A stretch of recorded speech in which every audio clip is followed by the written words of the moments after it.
Good morning, good afternoon, good evening. If your heart is sitting in a place of deep lament right now, and you're feeling some grief this holiday season, you're not alone. No human on this planet who has any kind of empathy whatsoever is a stranger to grief or hardship this time of year. You may be one of those rare birds whose employment and perhaps family has not been touched, perhaps financially. But if we have any humanity within us, we are hurting for others around us. But I dare say the vast majority of us have experienced some hardship this year. How it has affected each of us is quite different. But all of us are walking through the holidays this time of year, carrying heavy things. Whether you've lost a loved one to this horrible virus, or you've lost your job, or you've lost your financial security, whether you've lost a piece of your health, or whether you've lost autonomy and struggle to manage working from the home when your children are trying to do school remotely, whether you're grieving the loss of life as we know it, or grieving the loss of relationships due to perhaps differences in religious beliefs or political values,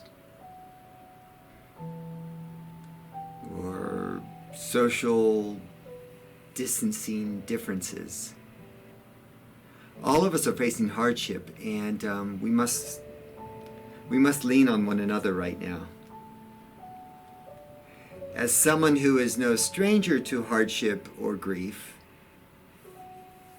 here are 5 things I believe could be helpful to implement in your life in this season. First, okay, acknowledge and talk to your grief. Just talk to it. This may seem unusual and perhaps even a bit odd. At best, it's bound to make you a bit uncomfortable. But one way to sit with your grief and allow yourself to feel the emotions your body is storing is to talk to your grief. Just talk to it. If you're grieving a death or the loss of a relationship, speak as if you're talking directly to that person. Communicate your pain and your loss to them. If not, or even if you are, consider writing a letter. Not about, but directly to your grief. And begin by addressing it. Dear grief. Okay? And allow whatever comes next to flow freely. Although this exercise may take some inner strength, it will help release emotion you may not realize that your body right now is holding on to. Secondly, manage good boundaries, will you? Boundaries are something I talk about often in my work with people.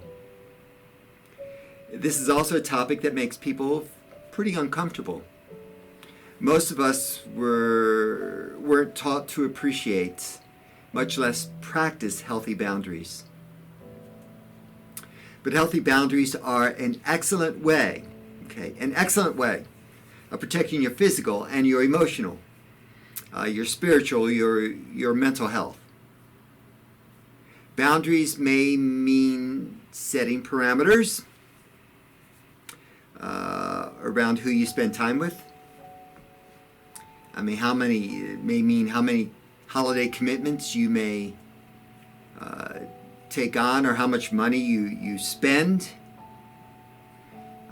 on gifts this time of year. It may mean hard conversations with family members concerning social distancing and what a family gathering does or does not look like during this unpredictable season. Boundaries come in many shapes and forms. But if your heart is grieving, it would be wise for you to pull back a bit from what you would typically take on during this time of year, and instead give your heart some room to breathe. It's okay. Give your heart time to breathe and to heal. You really don't have to bake 10 different kinds of cookies and send out Christmas cards to everyone you've ever met, okay? And, have all your gifts wrapped and delivered extra early, and sign up for every gift exchange that comes your way. You don't have to. It's okay. Saying no is a basic boundary. And it's a healthy one. It is a healthy one. If your soul is feeling overwhelmed, particularly by grief, take on what brings you joy and leave the rest for another year. Okay?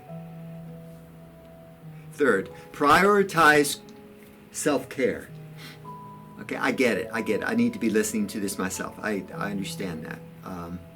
But prioritize self-care. This may seem like common sense, yet at the same time, self-care is what many of us are lacking. We do all the work things, all the family things, all the kid things, all the pet things, the house things, the other people things. And by the time we're done with it all, we're too exhausted for any of our things.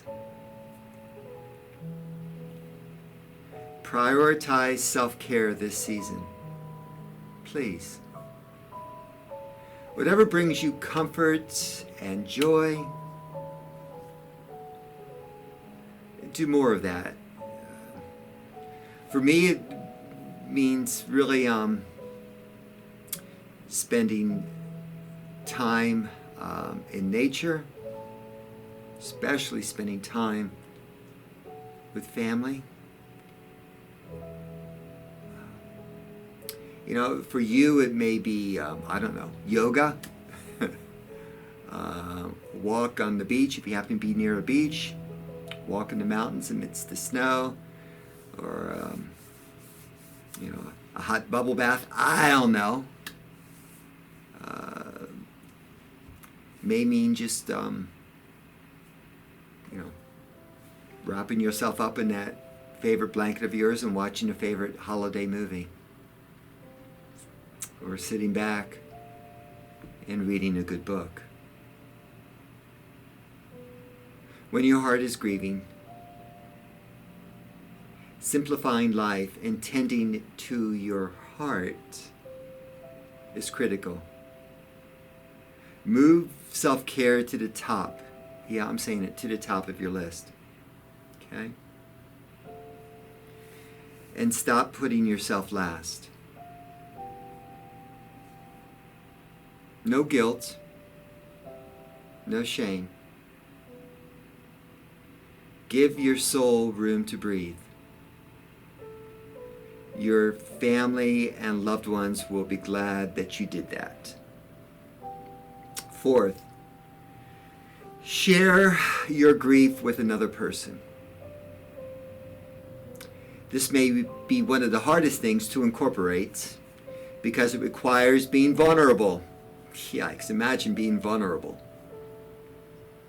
with someone else about your pain. I encourage you to choose who you share this with. I encourage you to choose wisely. Ask them to sit with you in your pain and not try to fix it. And then share with them what you've been living with and what your particular grief is like for you. There's something powerful about sharing our burdens with another person. It diffuses the power our pain seems to hold over us, and instead creates a salve for our souls, if you will, leading us one step closer to healing. Pain doesn't dissipate overnight. I hate to admit it, but it doesn't dissipate overnight, okay? So this takes some work.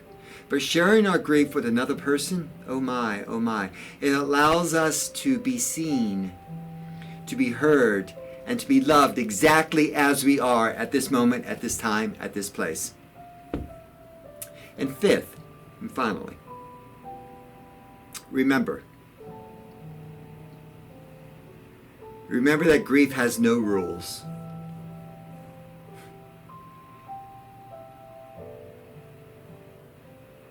I recently heard of a friend of a friend who lost her son to suicide. And it was awful and heartbreaking in every imaginable way. And in the weeks and months that will follow,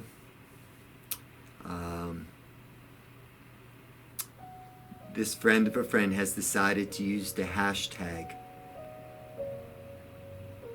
grief has no rules. And this has become a beautiful reminder to me when I find myself in grief. There is no right or wrong way to grieve. Okay?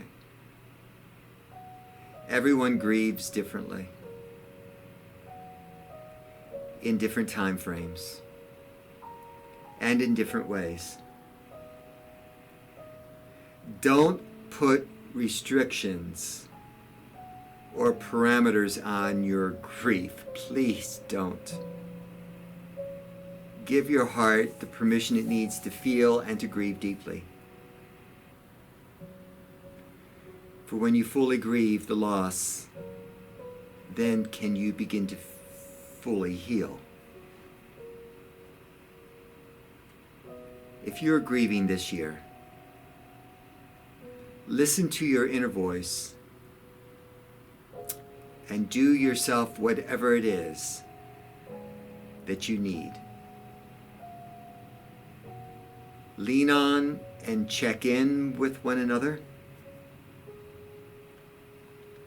Practice these things I've listed. They're just suggestions, but they come from life experiences. Practice these things I've listed, for you, and please know you're not alone. Even when the dark feels it is at its darkest, you're not alone.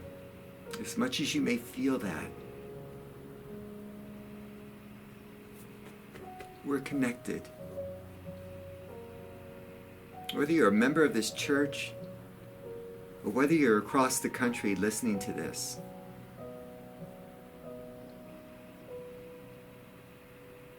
whether you're a close friend of mine or whether you don't even know who the heck I am, this is the first time you're hearing one of my devotions.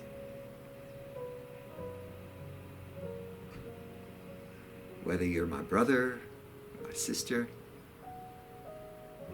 whether you're a teacher I once had, whoever you may be, we are connected. And we need to take care of each other.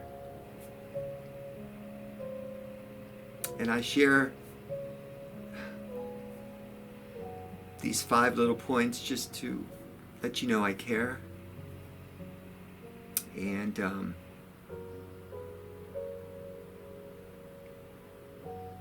this can be a beautiful season,